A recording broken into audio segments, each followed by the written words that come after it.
What's up? My name's Andrew of RinR, and I'm going to go ahead and give you a brief introduction about RinR, what made me want to start the channel, and what I hope to do on this channel. Alright, let's start off with the name. It's RinR, not R and R. So RinR is repairs in real time. Now, why did I want to do this?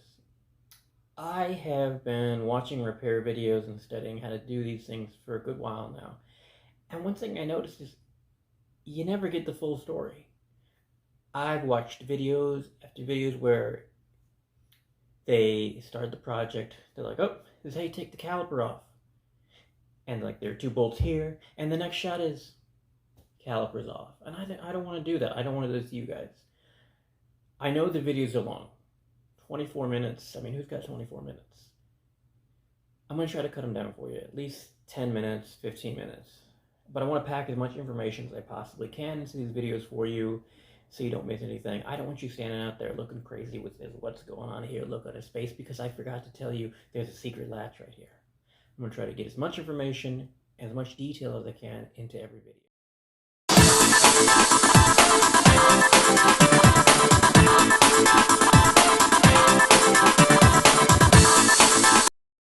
Let me start off by giving you a brief introduction about myself. Like I said, my name is Andrew. I've been working on cars on and off for about 8 years. Am I a professional? Kind of. No, seriously though, I am self-taught. I started working on them when I was probably 22. I didn't know anything about cars. To be honest with you, I had no interest in learning about cars. My dad was the same way. When we were growing up, I didn't know a thing about it. When I was about 22 years old, I had a car that the brake pads had worn out. Now, I had no money. The only money I had was enough to buy a really crappy ratchet set and the brake pads themselves. And I knew right then, like, I'm going to figure this out. So I went ahead and did it. And after that, I kind of started to, want to do more stuff on it.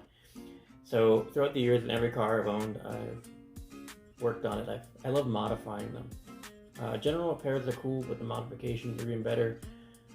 Hopefully if you stay tuned, I'm probably going to do some more modifications on that. The other thing I want to do is I want to invite you, if you want something done in your car, now nothing super complicated, I'm not going to pull out the engine for you. But underglow, any kind of modifications, cold air intake, you want to upgrade your suspension, I can definitely help you with that. We'll make a video. There's a little more I can do on that car. Like, it's always all about creativity. Whatever you want, whatever you think you can do or want to do in your head, within reason, go for it. I don't know how many of you guys are willing to put more time or money into it, but it can be an expensive hobby. So, that being said, I'm going to go over with some of these basic tools that you're going to need that are pretty much universal for most of the jobs that I do. There are exotic tools. I can bring those up in a later video. But for right now, I do want to show you these basic tools that you're going to need. Like I said, they're going to be universal for most of the jobs that you're going to accomplish. Let me start it off with a breaker bar or a cheater bar. It's used for leverage. You're going to get those tough stuck-on bolts that are not going to want to come off. So this is what you use to pry that mug clean off of there. If you notice the end right here, it does not rotate. It goes up and down, but it doesn't actually turn. So you're only able to turn it one way, and then you're going to have to reset. Now, if you've got a little more money, I definitely suggest investing in a ratcheting one. The ratcheting one will allow you to crank multiple times. Nobody wants to sit here. Next up on the docket, I want to talk about an assortment of wrenches and even those pliers. I use these guys more often than any of these guys right here. These are locking vice grips. They're called such because they lock onto whatever it is you're going to grip onto. Great for pulling off these little clips for your hoses. Use those all the time. Now these three right here, adjustable wrench. This is a small one. You can definitely get bigger ones. I suggest getting a bigger one. Regular old pliers and needle nose pliers. How often do I use these three? 10% of the time. but I will tell you it is probably the most valuable 10% of the time. The only time these tools ever come out is a critical stage. Don't ever use them for real, but whenever I do use them, it is these bad boys I'm sure you got around your house. Phillips head screwdriver. For those of you uninitiated, it's the plus. Flathead screwdriver. Flathead screwdriver. It's the minus. Definitely get you a set of these. I don't often use these. This thing I actually use for prying more than anything else, but every now and then I do come across a flathead or a Phillips that will need to be taken out. So, fairly inexpensive. I wouldn't recommend this size. I'd recommend just the normal size, but if you can afford it, get all kinds of sizes. A ratchet.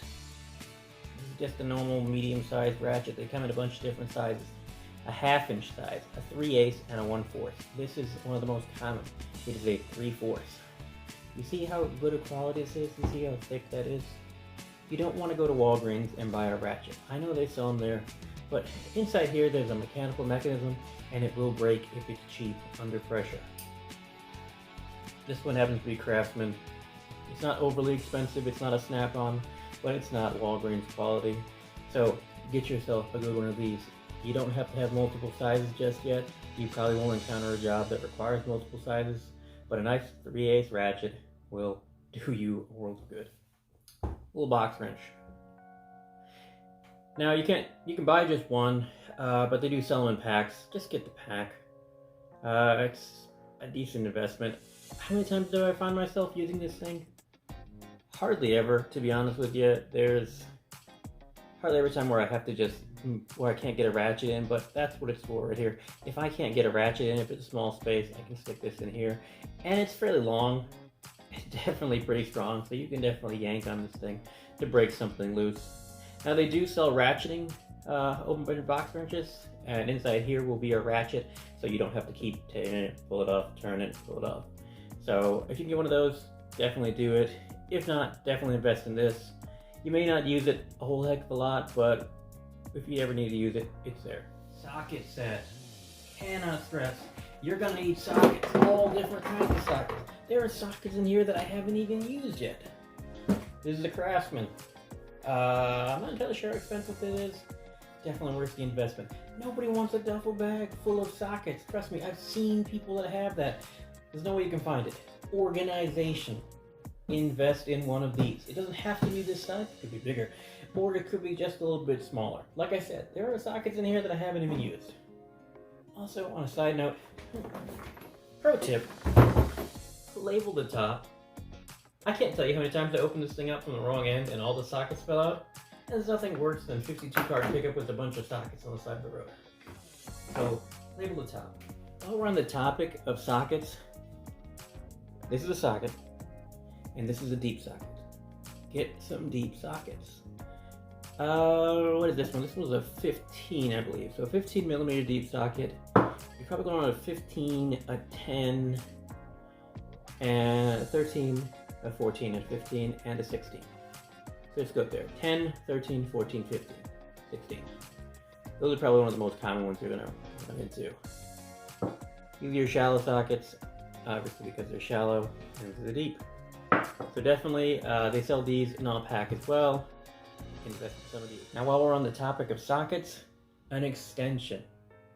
This is a fairly long extension. I somehow get myself to use this thing on most of my jobs. It comes in different sizes, of course, longer, shorter. This is kind of on the longer end. Get one of these and then get one of this a little bit shorter than this. The reason being, you could run into problems with it being too long. So how it works, say this thing is not reaching it. This thing's not reaching it. You need an extension. Obviously, it's pretty self-explanatory. It'll go into there, and then it'll go into your ratchet. Now you can reach into wherever it is, and ratchet whatever it is out. Boom. Now let me cover some optional exotic tools. Impact. This thing will save you time. It'll also, break free some bolts that are otherwise stuck. To be honest with you, this was only 100 bones. It's not the best. I think it has 200 to 300 foot-pounds of torque. Not that much. It is not going to break a lug nut loose on its own. But it will help you pull out other things, like any kind of bolt that you've loosened up. After that, this thing will pull it out. So if you do have the extra 100 bones and you want to be able to save some time, or it can break some things loose that maybe your hand can't do, invest in one of these. It doesn't have to be the 100 bones ones. I mean, if you got a deep pocket, get a better one. I think I was online the other day, $295 will get you one that has like 1,000 foot-pounds of torque. I mean, that thing will break anything loose. So I'm going to be investing in another one. I'm going to keep this one, but I'm also going to invest in another one that has in the 1,000 range, because I'd like to break these things loose. Sometimes the hand tools are not going to get the job done. So if you got deep pockets, then get the 1,000-pound one. If you don't, go ahead and just get one of these. It'll save you a lot of time. Lastly, on the exotic tools, this is a torque wrench. Now, I don't know if you can see this or if the camera's going to be able to pick this up, but along the spline right here, you're going to see a bunch of numbers. Foot-pounds and Newton-pounds. Newton-inch-pounds, I'm sorry. Every bolt you tighten on your car has a specification. This is the tool you use to tighten it to those specifications. Let me give you a brief reason why you'll do this. The reason is they're on the both opposite ends of the spectrum. I run into a problem where I tighten something too tight. If you tighten something too tight, it will literally take the head of the bolt and break it off. Now you are in a world of trouble, because you're going to have to drill that out and then re-thread it. I mean, it is a pain, and sometimes you can't do that. Sometimes you're just gonna have to buy a whole new thing. On the opposite end of the spectrum, and probably the more common one, is you're going to not tighten it tight enough. Things vibrate. A lot of things in there are under a tremendous amount of pressure. They're gonna come loose. The last thing you want to see is a piece of your car flying off when you're driving down the road. So, invest in one of these. This one doesn't go up that high, and I'm not entirely sure how much I paid for it, but they can be a little expensive. Do you need it to get the job done? Not necessarily. I would recommend doing everything according to the manufacturer, especially, I mean, I have a European car. I try to do everything I can to the manufacturer. American cars, not so much. Just tighten the lug down. Not too tight, but definitely tight enough that's not going to fly off. You might be able to hold off on this thing, but if you want to get the job done professionally and right, invest in it. Other than that, I'd recommend a good pair of gloves. My hands are pretty dirty right now. What the hell are they called? I think they're called Venom gloves. Very good gloves. These are the disposable ones. Also invest in a nice pair of mechanics gloves, the one that has the pads on them to protect your knuckles. Trust me, when you reach it in there, things are going to be hot, things are going to be sharp, things are going to be hard. When you break things loose, you're going to hit your hand, you're going to cut your hand, and you definitely want to have something protecting them.